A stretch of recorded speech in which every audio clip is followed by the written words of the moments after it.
Tu libro se llama Una revolución liberal para España. España y liberal no han sido nunca dos términos que se llevan excesivamente bien, ¿no te parece?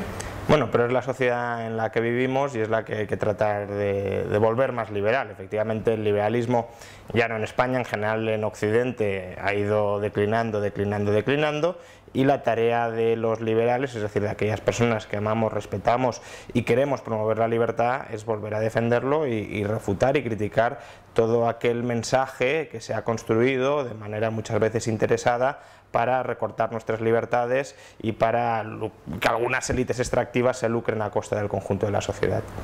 Has utilizado la palabra revolución y no reforma, y esto supongo que ha sido a propósito. Sí, totalmente, por un doble motivo. Primero, porque la magnitud de las reformas que se plantean en el libro, una privatización de prácticamente todo, pues es algo revolucionario, no es un pequeño parche que se añade sobre una estructura actual con el propósito del estado de bienestar actual volverlo algo más sostenible, algo más manejable. No, es una enmienda a la totalidad del modelo de estado que tenemos hasta la fecha y por tanto es una revolución en toda regla. Ahora, no es una revolución política en el sentido tradicional, o al menos no en el sentido que se entiende después de la Revolución Francesa, es decir, no es salir a la calle para derribarlo todo y para desde cero construir, como si fuéramos ingenieros, un nuevo Estado. En ese sentido, la segunda acepción de revolución que defiendo en el libro es una revolución de las conciencias, de las mentes de las personas, es decir, un cambio de chip, dicho de otra manera, un cambio de chip para que se empiecen a plantear por qué tenemos el Estado que tenemos. ¿Lo tenemos porque es el único o el mejor posible, o lo tenemos porque es el único y el mejor posible para algunas minorías oligárquicas que se lucran a costa del conjunto de la sociedad? Y esa es la respuesta, y a eso se dedica el libro, es decir, a demostrar que otro Estado muchísimo más pequeño, muchísimo más respetuoso con las libertades y con las propiedades de las personas es posible, y eso requiere, el primer paso para llegar a ese Estado es una revolución de las mentalidades de la gente que hoy, por desgracia, como comentábamos antes, no quieren ese Estado porque España y Occidente en general no ha sido liberal. Yo, leyendo el libro, la primera conclusión que he sacado es que podría haberse llamado Vademecum para el buen político. ¿Esa era tu intención? Dar una serie de recetas, ordenarlas y organizarlas para que los políticos, los que se dedican a eso, lleven a la práctica una o unas cuantas. No, es un vademecum para el buen ciudadano en todo caso, es decir, para que el ciudadano conozca cuáles son los límites razonables de su libertad y por tanto los límites que puede imponerle al poder político. Hoy al ciudadano se le han colocado una gran cantidad de falacias en la cabeza, como que se le puede arrebatar impunemente el 50% de su renta en su propio bien, por su propio bien, que no hay alternativa, que otras posibles organizaciones sociales no son viables o serían nocivas para sus propios intereses, y por tanto al ciudadano de a pie no le queda otro remedio que aceptar que Montoro, Salgado o cualquier otro político que surja en el entorno actual le pueda quitar el 50 o más del 50% de su renta. Y el libro lo que le explica, o lo que intenta demostrar de la manera más razonable y convincente de la que he sido capaz, es que eso no es así, que si te quitan el 50% no es ni porque sea la única alternativa ni porque sea la mejor alternativa para el ciudadano. Y por tanto, que si al ciudadano se le cambia el chip, se le revolucionan las ideas preconcebidas que tiene sobre la organización política y social en la que convive, que pueda plantarse ante los políticos y exigirles que no le roben, no le hiperregulen, no le restrinjan sus libertades, porque no hay razón para que el conjunto de ciudadanos sean sistemáticamente coaccionados por el poder político establecido. De las muchas propuestas que haces, si tuvieras la oportunidad o te diesen el deseo de aplicar tres, ¿qué tres escogerías? Bueno, claramente la privatización y liberalización total del núcleo del estado de bienestar, de la educación, de la sanidad y de las pensiones. Esto puede parecer muy controvertido, muy impopular.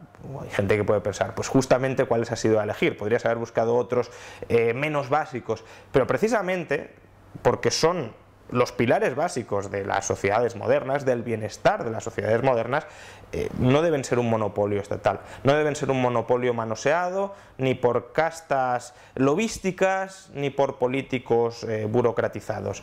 Deben ser sectores sometidos por entero a los ciudadanos, y para eso no queda otro remedio que recurrir a las relaciones voluntarias, a los intercambios voluntarios, es decir, al libre mercado. Solo sometiendo la educación, la sanidad y la jubilación de las personas a los deseos y a las necesidades de las personas, es decir, a un mercado libre, competitivo, abierto y no privilegiado, es como esos sectores pueden desplegar todo su potencial, es decir, pueden mejorar de calidad enormemente y pueden abaratarse enormemente de precio.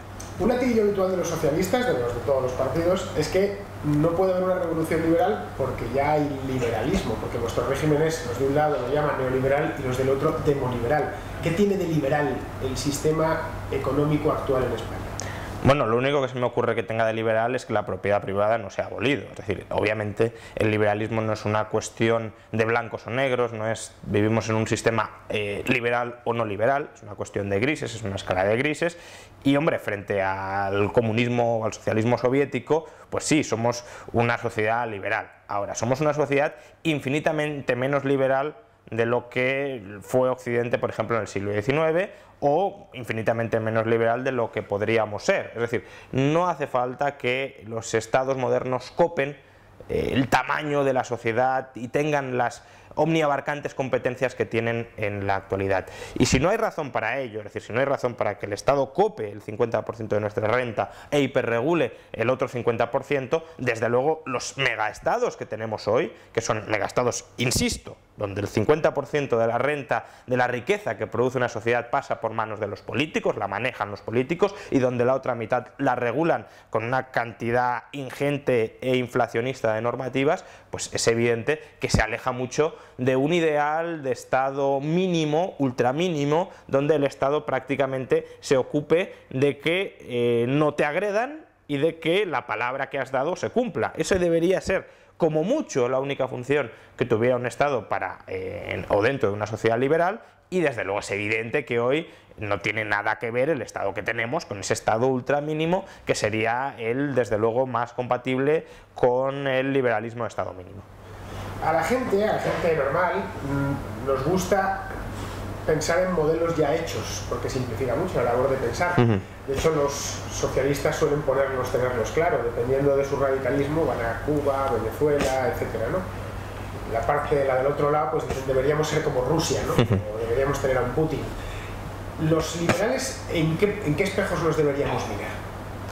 Bueno, yo creo que habría que mirar primero en el espejo de la historia. Muchas veces los liberales intentamos imaginar cómo sería una sociedad libre sin plantearnos que normalmente muchos sectores de los que hoy queremos privatizar ya empezaron siendo privados, ya fueron privados y ya funcionaron estupendamente siendo privados. Es decir, en el libro analizo prácticamente todos los sectores que componen una economía, los servicios municipales, las infraestructuras, el dinero, el medio ambiente, la electricidad, el mercado de trabajo, la educación, la sanidad, las pensiones, la asistencia social, etcétera. Y todos esos sectores podemos encontrar ejemplos históricos de cómo se han organizado incluso a gran escala de manera privada y por qué, organizándose a gran escala de manera privada a través de intercambios voluntarios, han funcionado de manera estupenda, mucho mejor de lo que, en términos relativos, evidentemente, porque hoy somos mucho más ricos, de lo que funcionan en la actualidad. Por tanto, una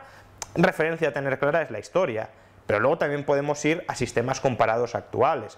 Y sí hay referencias, quizá no referencias de estados del 5% como mucho, que es lo que planteo en una revolución liberal para España, pero sí de estados que copan, por ejemplo, entre el 15 o el 20%, ahí está Singapur, ahí está Chile, y no quiero decir que haya que copiar a estos estados en todo. Singapur, por ejemplo, en libertades sociales es un país horrible, un país en el que mucha gente no querría vivir, pero obviamente Singapur no es próspero, no es rico porque las libertades civiles estén más restringidas, por ejemplo, que en Europa. De hecho, Europa en muchos casos sería un ejemplo, cada vez también menor aquí por desgracia, pero un ejemplo de libertades civiles que sí se respetan, a pesar de que las libertades económicas son sistemáticamente dañadas o perseguidas por el poder político. Otro ejemplo ya más europeo de países ejemplares que de nuevo se alejan de un ideal de estar del 5%, pero sí son estados que copan un 25 o un 30% menos que los de nuestro entorno más cercano, menos que Francia, menos que Suecia, menos que incluso Inglaterra o España, pues esos son países como Suiza o como Liechtenstein, países donde el Estado es mucho más pequeño y son mucho más prósperos. Por tanto, yo creo que lejos de buscar un estado ideal, un nirvana, una nueva Jerusalén que nos resuma y que comprima todos los beneficios que aspiramos a encontrar en una sociedad libre, creo que es más fructífero el ejercicio de decir, ¿cómo funcionaría la educación privada? Vayamos a la historia. ¿Cómo ha funcionado la educación privada? Así, así, así, así. Ha funcionado mucho mejor y ha sido mucho más barata. Perfecto. ¿Cómo funciona la educación privada en determinados países actualmente en el mundo? Así, así y así. ¿Funciona mejor que en España? ¿Es más barata que en España? Sí. Y lo que hay que hacer es ir mirando sector por sector donde encontramos ejemplos de sectores más liberalizados que los que tenemos en España y que en virtud de esa mayor liberalización estén ofreciendo un mejor resultado que en España. Y los hay en grandes cantidades y en el libro se recopilan tantos de ellos como es posible. La revolución de la que hablas es algo que entra dentro de lo factible, aunque sea parcialmente, o es una simple fantasía, un brindis al sol. Es absolutamente factible si los ciudadanos españoles lo desean. Es decir, podemos tildarla de utópica en la medida en que no parece que a corto plazo ni a medio plazo vaya a haber un cambio de paradigma social, vaya a haber una mayoría social silenciosa que reclame a todos los partidos políticos que reduzcan de manera muy enérgica y muy ambiciosa el tamaño del Estado actual. Y en ese sentido yo sí diría que es utópica, es decir, yo no creo que lo vaya a haber. Por tanto, desearlo ahora mismo es utópico, pero es utópico, insisto, en el sentido de que la gente hoy por hoy no lo quiere, creo que se equivoca, pero no lo quiere, pero no es utópico en el sentido de que no sea factible. Es decir, si la gente lo quisiera, podría funcionar perfectamente, entre otras cosas porque en Occidente ya hemos tenido estados entre el 5 y el 10%, fueron los estados bajo los que se experimentó uno de los mayores periodos de prosperidad de nuestra historia. Por tanto, ¿cómo va a ser utópico, cómo va a ser imposible algo que ya hemos tenido, que ya ha funcionado y que solo una continua campaña de erosión ideológica, política y económica, lobística en el peor sentido de la palabra, consiguió erosionar, consiguió destruir, consiguió sustituir por algo radicalmente distinto, que es lo que tenemos ahora?